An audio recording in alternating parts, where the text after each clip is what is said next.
சென்னை மேற்கு தாம்பரம் ரூபி ஆரிசானில் மறைந்த முன்னாள் பாரத பிரதமர் ராஜீவ் காந்தி அவர்களின் 80வது பிறந்த தினத்தை முன்னிட்டு சுமார் 1000 கட்டுமான தொழிலாளர்களுடன் கலந்துரையாடி அவர்களின் குறைகளை கேட்டறிந்து அவர்களோடு சமபந்தி உணவு அருந்தும் நிகழ்ச்சி தமிழ்நாடு காங்கிரஸ் கமிட்டி பொருளாளர் டாக்டர் ரூபி மனோகரன் எம்எல்ஏ, மாநில செயலாளர் கமலிகா காமராஜன் ஆகியோர் ஏற்பாட்டில் நடைபெற்றது.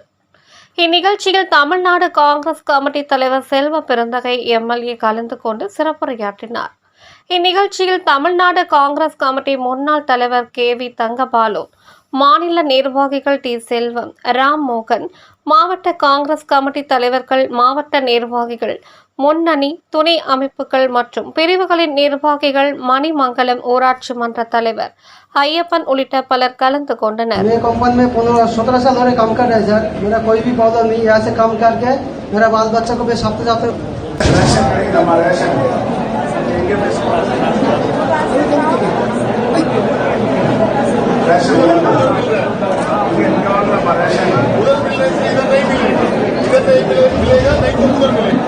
दोनों जगह में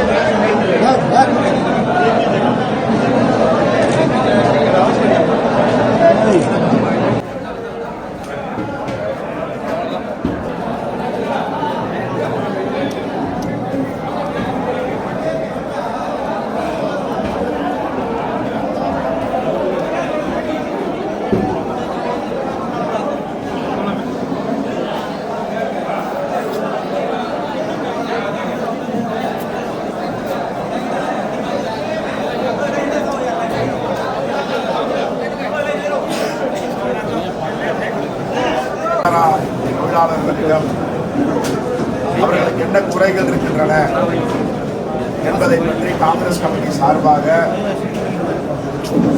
வெளி மாநிலங்களிலிருந்து புலம்பெயர்ந்து வந்திருக்கின்ற தொழிலாளர்களிடம், தமிழ்நாட்டு அமைப்புச்சாரா தொழிலாளர்களிடம், குறிப்பாக கட்டிட கலை தொழிலாளர்களிடம் என்று குறை கேட்டால் அவர்களுக்கு என்னென்ன பிரச்சனைகள் என்று இருக்கிறது என்பதை கேட்டறிந்திருக்கிறோம். குறிப்பாக ரேஷன் பிரச்சனை, ரயில்வே பிரச்சனை, மருத்துவ பிரச்சனை, கல்வி பிரச்சனை, இதையெல்லாம் சொல்லியிருக்கிறார்கள். இதை அனைத்தையும் சட்டமன்றத்தில் பேசுவோம்.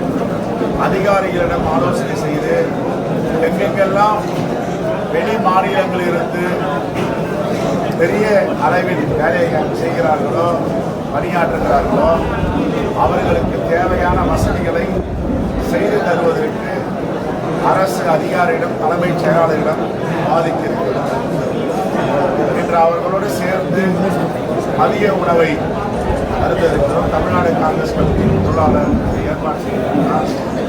இந்த மதிய உணவு விருந்தில் தொழிலாளர்களோடு காங்கிரஸ் கமிட்டியும் சேர்ந்து அவர்களோட மகிழ்ச்சியாக இந்த உணவை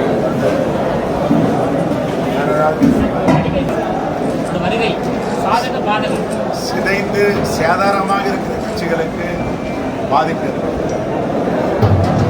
இந்தியா கூட்டணி வலிமையாக இருக்கிறது. இந்தியா கூட்டணிக்கு எந்தவித பாதிப்பும் வராது. மாண்பு முதலமைச்சர் இந்த 3 ஆண்டுகள் மக்களுக்கு செய்த திட்டங்கள் மக்களிடம் பேசும். அதுதான் வருகின்ற தேர்தலில் பேசப்படுகின்ற பொருளாதார சொன்ன திட்டங்களை நிறைவேற்றியது. சொல்லாத திட்டங்களையும் தொடர்ந்து ஒரு நாளைக்கும் ஒரு திட்டங்களை அறிவிப்பு செய்வது, இதையெல்லாம் மக்களிடம் வரவேற்கிறது.